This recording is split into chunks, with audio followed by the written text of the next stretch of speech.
Happy Friday. Yes, it is. It is Friday the 25th. And I don't know if we should be, putting timestamps on things, but I just feel in that mood today, right? All right.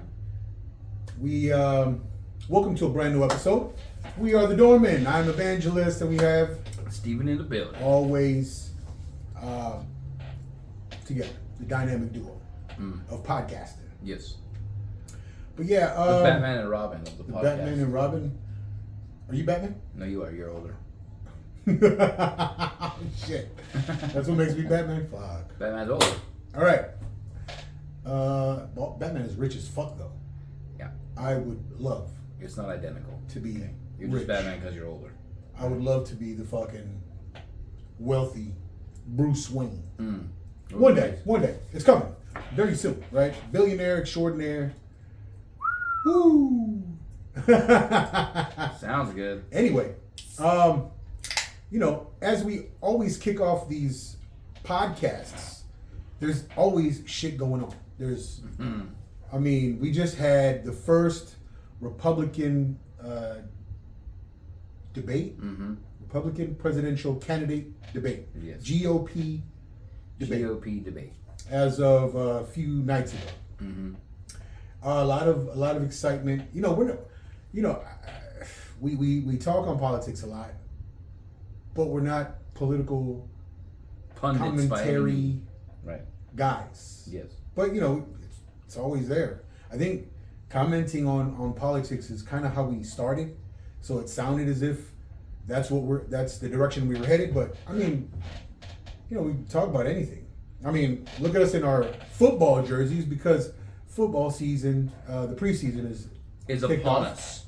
Preseason is upon us, and in 2 weeks, the Big season trade happened today. starts. Big trade. Go ahead. Niners traded Trey Lance to the Cowboys For a 4th round pick. Trey Lance. Not much of a trade. He's the quarterback that they got, I believe, in the first round a couple years ago, and they traded him for a 4th round pick. Okay. If that's not a slap in the nuts That is a to the kick in the player. ass. Yeah, man, shit. That's a towel snap. Yep. Worse. That's a towel snap to the middle of your back. A wet chamois to the back of the thigh. Ouch. Yeah.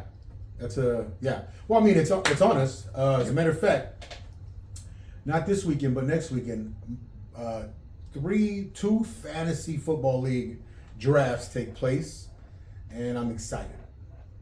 Can't stand fantasy football. You know what? I see the logic in pros and cons of the fantasy football thing. I did it for a couple It's years. fun as shit, though.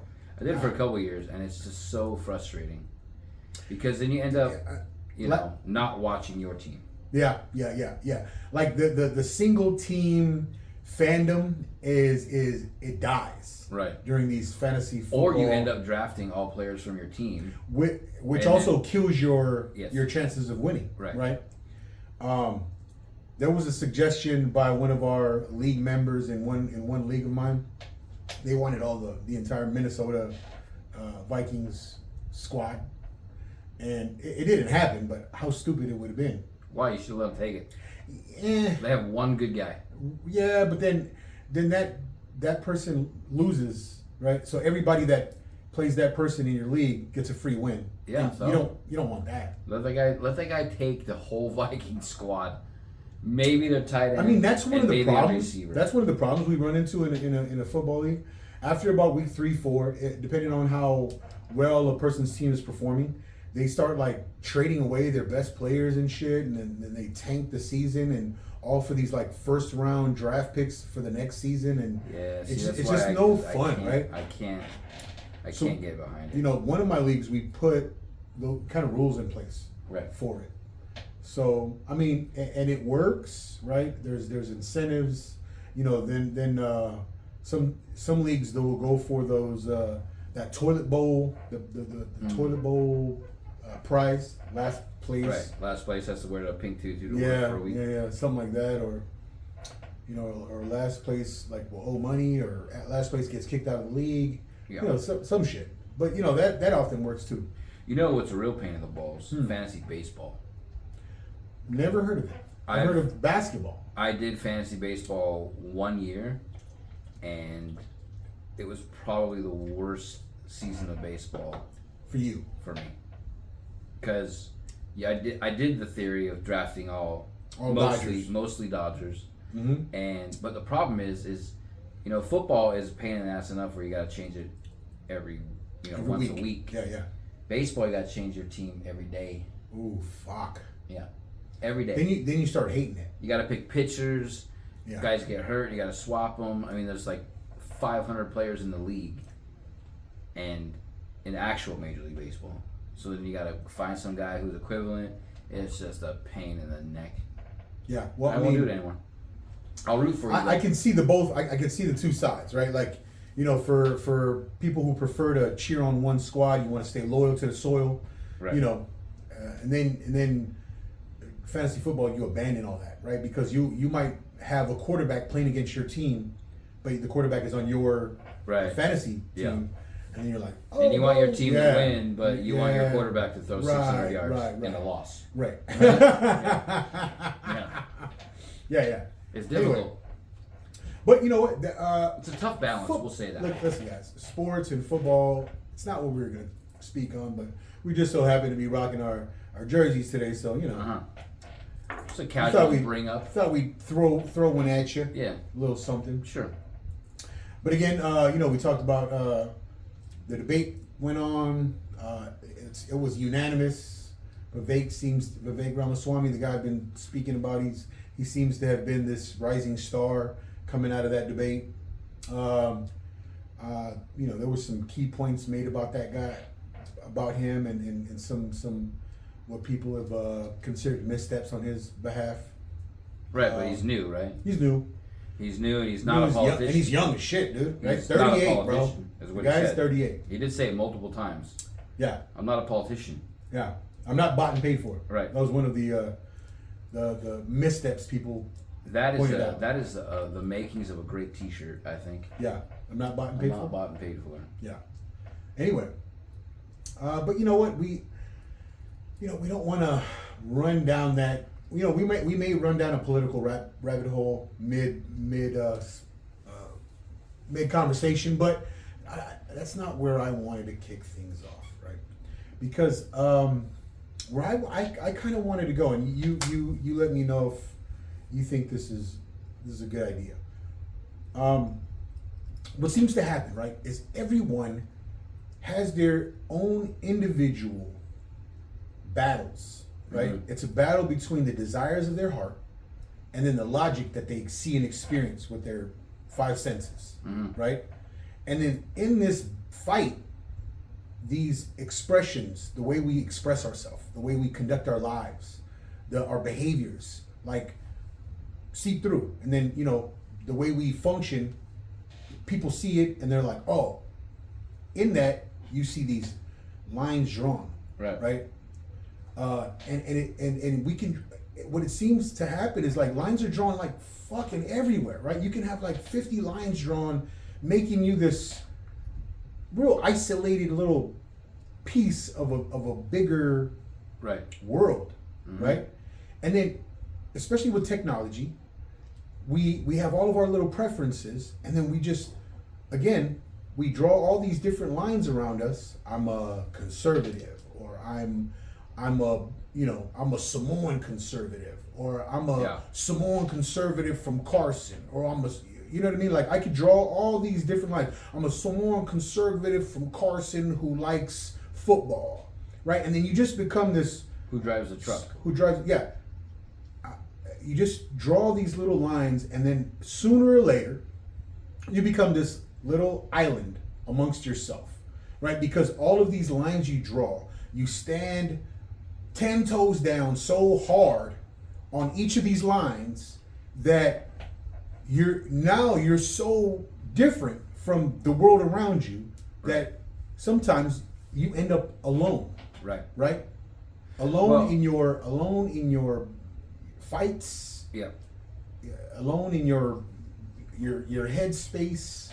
Right. When if you're just to remove some of those lines, if you're to move that you're a truck driver who likes football, who's from Carson, who's a conservative, and you just boil it down to you're a Samoan, I mean, you have more people, I think, at the start who would be more drawn to you just because you're one thing, right? Right.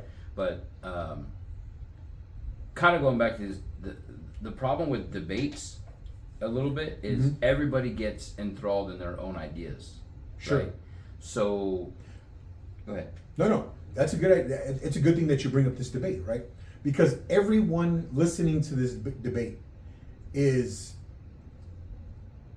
guilty of that exact thing that I mentioned, right? So first off, the majority of the people who listen to this debate were probably Republicans, or at least lean toward a Republican political view, right? Or we're working for CNN. Right. And then from that vantage point, or from that POV, all of a sudden you draw your lines like every which way. Oh, right. I'm a Republican, super conservative, or I'm a Republican, center right, right? And then you start to side with whoever it is you picked of the 8 people up on that panel. Right. Well, right? you initially have somebody who you like, right? And then that somebody might say something or do something that's not the best, and then somebody says something similar to what you may like, and then you start thinking, oh, this person's better. But at the end, you're enthralled in your own, absolutely, your own, I guess, hang-ups. Yeah. Right. Yeah. You're enthralled in your own. That's why I don't like debates. Sure. Because especially when there's 8 people up there. I mean, you just like go to Baskin Robbins and there's 31 flavors, right? You don't know what to get, and then what do you end up doing? Getting the one that you always do. But for any other reason other than because you just don't want to make the decision, or you don't want to try something new, or you don't want to lean off the ledge. You know what I mean? And that's why we had spoken yesterday about it, and so many people were, I think, pro DeSantis, right, going into this thing. And when you show, especially with this latest administration, when you show the slightest bit of hesitation or the slightest bit of trying to see like poll the room, you lose a lot of people. Sure. Like a lot of people are quick to be like, well, he's not quick to make a decision. He ain't real. When they asked him the question, I forgot what the question was, but like, would you pardon Trump? I think there was a question. When he half raised his hand. Well, yeah, but he looked around first. Right.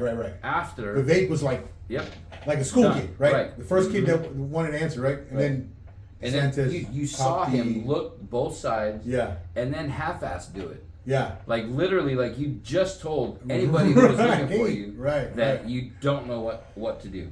In a situation, you cannot make the decision. Right. And I think personally, for me, that little hesitation and that movement just showed weakness, right? Right, just showed that he can be swayed. Sure. Okay, again, let me reel this in, because we'll use the debates to make this point, but that's a perfect example of this point that I'm making. But you can plug in anything. You can plug in anything, right? So you go in, like I've been listening to this Vivek guy so much. I went into the debate thinking like, wow, this guy's gonna have a good showing. Mm-hmm. And just as I thought, he had a great showing, right?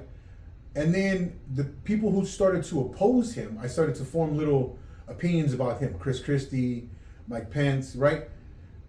And I fell into the hole that I just explained, right? So you experience these things with your 5 senses. I see, I hear, you taste, you smell, you touch, right? And then all of a sudden you form these little things. But the desire of your heart, right? So I went in with this belief because I had been so enthralled by what Vivek had been saying for the last maybe 5 months, right? I believe about 5 months that I've been, keeping up with him. And then, so I went in there with this, like, with an emotional connection or vesting, right? I was vested because I was like, yo, this guy, he's been saying some good things. Way to go, right?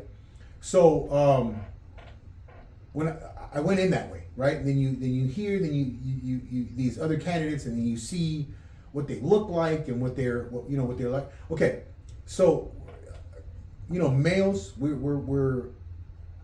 do everything with our eyes. A lot of our visual. Yeah, we're very visual. I'm a very visual person, right? So when I see someone as sloppy looking as Chris Christie up there, looking to lead the free world, I think to myself, is that someone that I want my grandchildren to look at, my children to look at and say, God, I want to be like that guy, or God, that's someone to aspire to, right? To be like.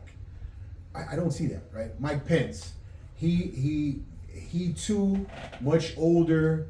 I guess at one point you could say he's pretty accomplished because he was once the vice president of the United States, accomplished. But you just have this thought that, like, wow, you know what? With all that young blood up there, it's probably time for him to kick rocks, right? But it's also too, it goes back to like what the other side always Says in every presidential election: we don't need another old white man. Right. And then you look, who's running the country now? Old white dude. Mr. Magoo himself. Right. But, again, people, that kind of ties in. People get enthralled in their own beliefs and their own wants, that they can be swayed so easily to think that anybody is a better option than Donald Trump, right? Anybody's better because you don't want somebody who's vulgar or racist or a criminal. Yeah. You know what I mean? It's but when you look deep down in everybody's background who's run for president, nobody's clean. Nobody is clean. Not a single person. Not anybody. The only person, I've said before, the only person that had nothing to compare to was George Washington, and it's because he was first. Right. But everyone after. Right. Can you imagine if made some stuff? But even George Washington, right? I mean, people can point to the idea that he was a slave. He was a slave owner. Right. People can point to the idea that, of course, being this general, right? Like, of course, you've got blood on your hands, right? Mm-hmm. Of course, fighting the revolution for the inception of this country, right? Right. For the. So I mean, a lot can be said about anybody. Anybody can. Again, you can go into you can pick any subject matter. You can go in and then start to begin to draw these lines based on your, beliefs, based on your programming, and then you become emotionally vested in all of these different ideas, right? You can talk about relationships, right?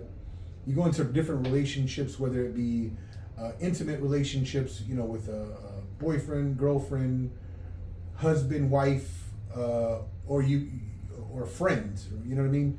And you have these, desires that you may want to see through in these relationships, but then you have like your, like what logically will benefit these relationships, right? So there's always these like little battles, right? And in these battles, in these little feuds that you have within yourself, a lot of these times, your behavior is just a. We also tend to default to the safe decision, right? Like if you're on the fence, right, in these debates, again, we'll go back to you're on the fence and somebody says something again that's similar to what you believe, and the person that you went into, you look in the back, did not say that, you tend to think, okay, well, this person says what I think, expresses what I feel, so I'll change my mind, right? Sure. In relationships, this person is not that bad, Mm-hmm. right? And you settle. Friendships, I guess, if they didn't hang out with you or whatever, well, maybe next time.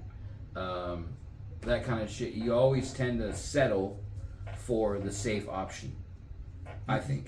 Yeah, you're absolutely right. You tend to settle for the safe option, but in the long run, it's really about the longevity, right? Right. It's really about the continuation of said relationship, Right. or continuation of your benefits, or you reaping the benefits of that relationship, right? Right. Because you're not gonna continue in some relationship where you suffer, where your energy is getting siphoned from, or your resources are getting siphoned from, Right. right? You're not going to continue in anything. So it's really about self-preservation. It's really about can this last the test of time? Right. Right. Well, I think again, when people pick the safe option, Mm-hmm. we'll use relationships. Okay. Like people who are in abusive relationships. Right. Right. They always make excuses. Sure. It was my fault, or I shouldn't have said this, or I shouldn't have done that. And I've been with this person for 15 years. They don't want to start over. The dating scene is shit. Whatever the case may be, they have, there's always a reason to do something, right? Right.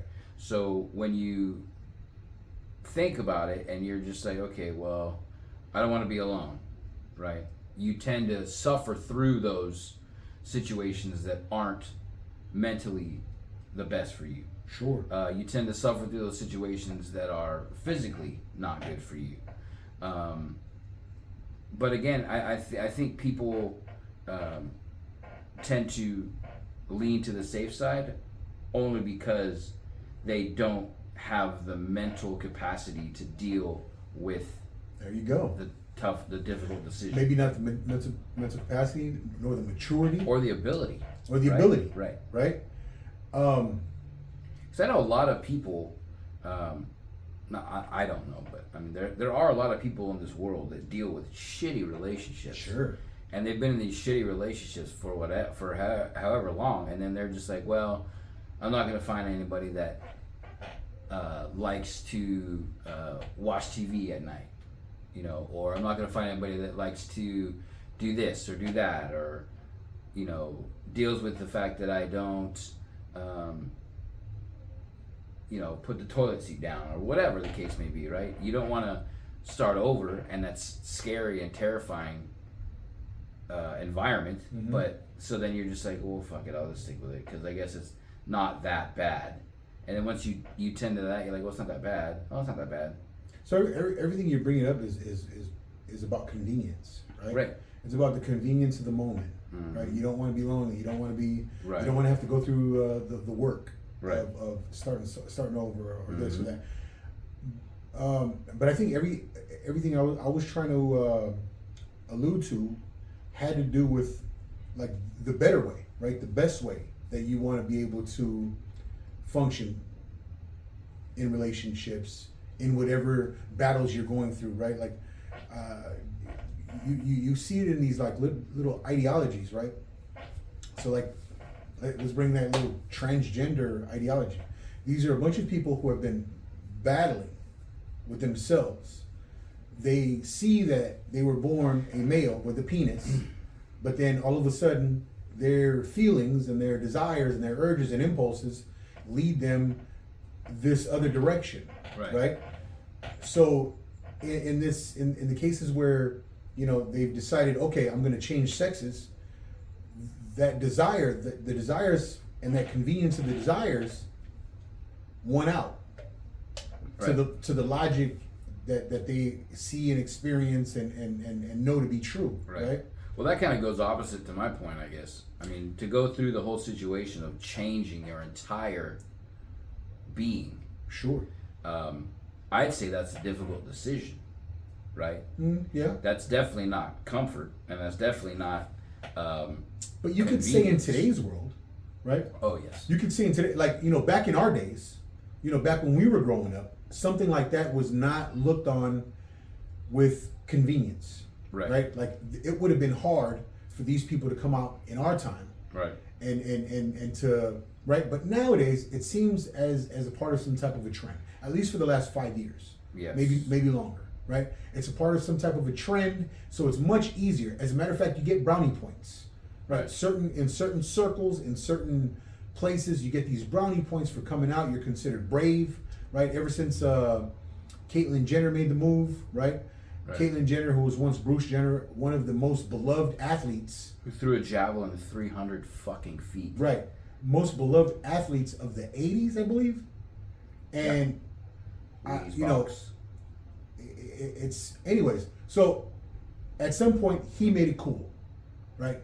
He kicked off this trend where he was now considered brave. Everybody, you know, has jumped on this train of acceptance, and now it's an easy, convenient thing. So if you have these little, you know, desires, that you know, and a lot of children are confused, right? A lot of children go through these phases in their like as like elementary aged children do, right? Confusion, like they want to identify with some group and become special and become seen, right? So that confusion could lead to this, and that's become anyway. That is a battle as well, and then so the expression of these different behaviors, you know, these different things happen. So my point is, all of these things, all of these little battles that each individual goes through potentially isolates you, and it's become more and more apparent with technology, because I can see people that don't even matter to me, right, all over the world, like flipping through social media, flipping through YouTube Shorts, Instagram Reels, Facebook Stories, all of the whatever the you know your flavor, you know, pushes you to. Your social media flavor dictates. You're being bombarded by all of these different experiences all over the place. Yeah. And then now you have become these little isolated pods everywhere. Right. But instead, what a person like Vivek might be speaking on, or a person like you know, more conservative speakers, what they're asking you to recognize is, hey, let's take it back to a time when things were much simpler. Right. And you identified with being a part of a circle that's that encapsulates a much broader human being in America. Spectrum. A human being. How about first off a human being? Right. And then you can divide yourself up in the two genders, because these genders make you very you know, you have a special place. Like men have a special place in society, women have a special place in society. There are things that men do well, and there are things that women do well. And then so how about let's recognize these fundamental things about us. Well, you know, I saw a post the other day that somebody was a non-binary trans lesbian. What? Isn't that like don't those count each other out?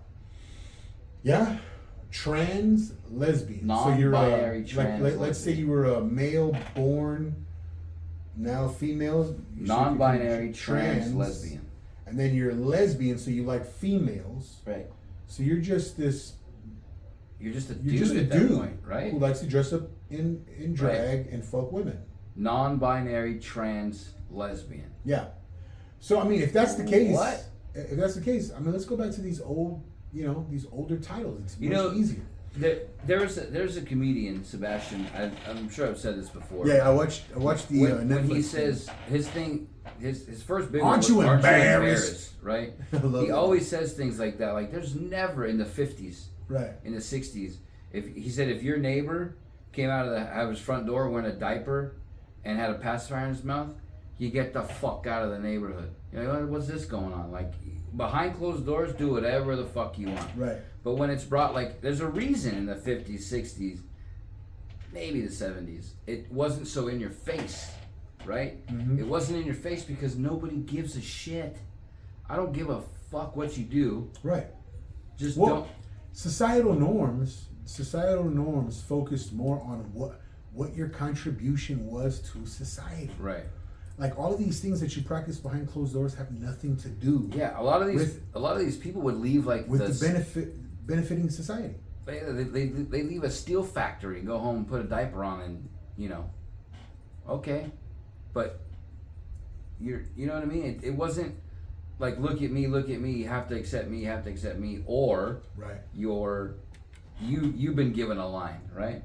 Somebody's put a line around you where you're not accepting of this particular, and then you start getting, divisions of the lines and then you're on an island. So I think the best way for us to like reel all of this talk in is the idea that there is a somebody benefits, right? There is a group of people that absolutely benefit from this cultural norm, this current cultural norm taking place, right? Those who want to govern and rule over you absolutely benefit from these divisions.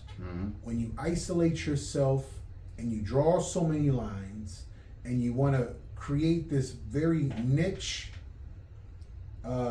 spot in society for yourself, what happens is these ruling elites, right? These people who are vying for power, they look at that and they're like, yo, we got to honor that. We got to honor that one guy, right? And his willingness to be brave and being this non-binary lesbian bird, right? We got to honor him, right? And then so what happens at that point? What happens at that point is that these people who have deemed themselves the best governors, rulers possible, they're going to start to regulate everything surrounding the acceptance of that one niche individual, right? And then, so the more of these little niche things that we all identify with, the more regulations that these people are going to want to put into place to govern the normalcy of all of that shit. Right. So we bring all this stuff up to tell you. Let's identify with what makes us the same. Right. Like let's brush off some of these lines. Right. Like, if you focus on the things that are gonna provide that longevity, or if you focus on the things that transcend even our own lifetimes, right? The idea of having children and pushing a legacy really focused on it didn't focus, but it really pushed an individual to focus on things that were gonna last past their own lifetimes, right? So if you're looking at things that transcend your own lifetime, then you're going to be focused more on the good, right? I want to, love people, and in turn, because I think of I gauge every behavior this way. What if everyone practiced it, right? So if, like, let's say I become super angry and I want to beat people up because I become angry. What if everybody practiced that? Well, it'll be a war. The purge. It'll be a warring society. So is that a good thing to practice? Probably not. What if I carried a gun and then at whenever I was angry, I just shot the person who made me angry? What if everybody practiced that? Be a bunch of dead motherfuckers. Be the Wild West again. Yeah, Wild West. So when you look at pushing a specific behavior, and you gauge it in that way, right? Like, what if everyone practiced this? That's when you begin to do things and behave in a way that will go way past your own lifetime and benefit your child, your grandchildren. Well, an example of that is, what if everybody decided to just steal shit? Right. That's going on. That's rampant. Absolutely.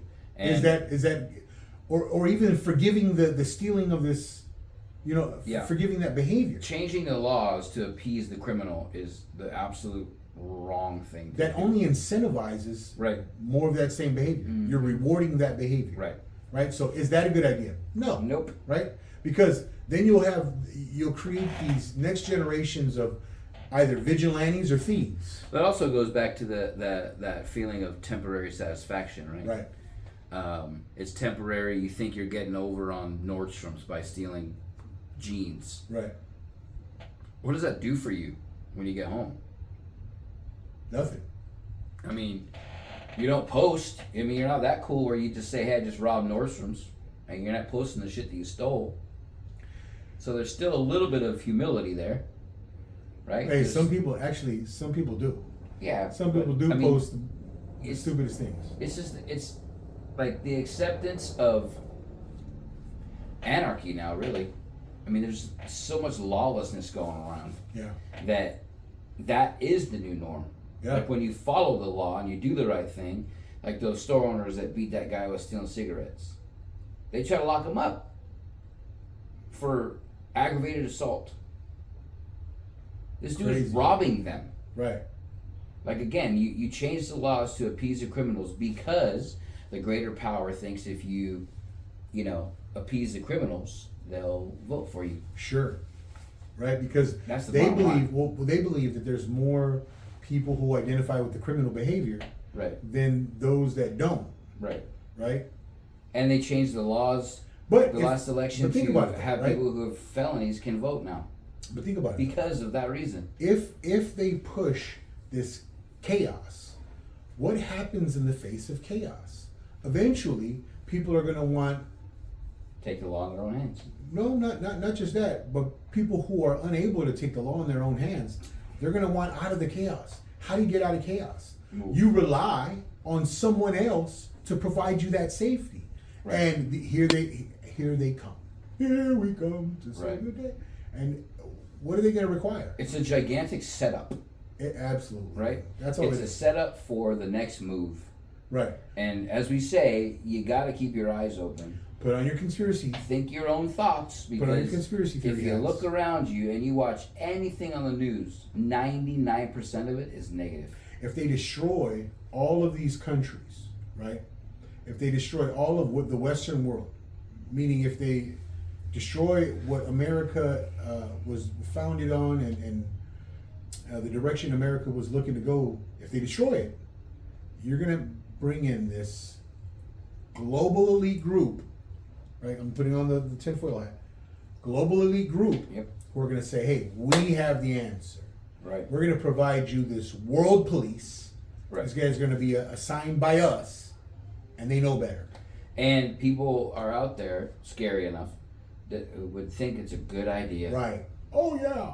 Great. We need that. Been waiting for it because we don't need police in my city. Right. That's the craziest thing. Right. When people say defund the police, I'm like, you fucking morons. Like, okay, you're not going to have the Seattle Police Department, but you're going to have the Police Association of the world knocking on your door, telling me, show me your phone, show me your computers, show me your wallet. The World Gestapo. Yep. It happened in some old lady a couple days ago. They barged in on her house and checked. She was 94 years old. Oh, I saw that. Who? What was that about? The warrants were pulled back. Nobody knows what the warrants were for. I think it was because her grandson or son was a journalist or something, and they thought it might have been on her computers. But she died 2 days later. What? From a massive stroke. I would say it's probably probably stress induced. Yeah. But I don't know. Wow. I saw a little snippet. I don't know. And those cops that serve that warrant, you should be fucking ashamed of yourself. Slap themselves. Absolutely ashamed of yourself. To see that it's a 94-year-old woman, even if you didn't, you knocked on the door and she answered you, I'm sorry, I went to the wrong house. Yeah. I mean, look, there's again, we can look at this. We don't have all the information as far as that goes. So I'm not going to say it was wrong. Yeah. Well, it's wrong. It's wrong when someone dies. All information or not. It's wrong when someone dies as a result of a mistake made by police. To bust in 6 cops deep on an old woman, you're fucking wrong. I don't give a shit what the reason was. She could have had weapons of mass destruction. She was 94 years old in a walker. Sure. It's not like she was going to walk up to somebody's, It's not like to the White House. It's not like it's some guy who robbed someone. Yeah, exactly. Then, right? Yeah. It's not a guy who robbed someone and then the police Right. had to take him down Right. using lethal force. Very different. Yep. Right? I mean, it's they're trying to establish the fact that they can. If you don't agree, they will destroy you. Right. Look at what they're doing to Trump.